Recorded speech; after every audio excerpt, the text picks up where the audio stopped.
আজকে বানাতে চলেছি স্মোকি চিকেন। চলুন কিভাবে বানানো যায় দেখা যাক। প্রথমে নিয়ে নেব স্কিনওয়ালা চিকেন নিয়েছি।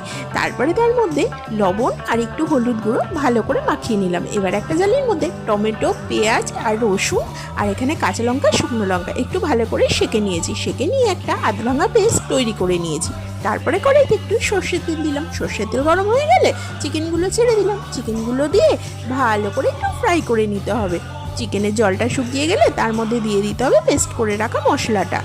এই রান্নাটা এত টেস্টি হয়, না খেলে বুঝতেই পারবেন না। এবার এর মধ্যে লবণ দিয়ে দিলাম। লবণ দিয়ে তারপরে একটু কষিয়ে নিয়ে জিরা গুঁড়ো, হলুদ গুঁড়ো, ধনে গুঁড়ো দিয়ে ভালো করে মিশিয়ে নিতে হবে।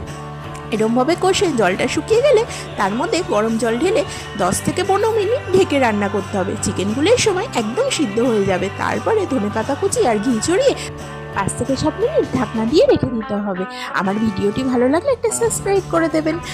টাটা।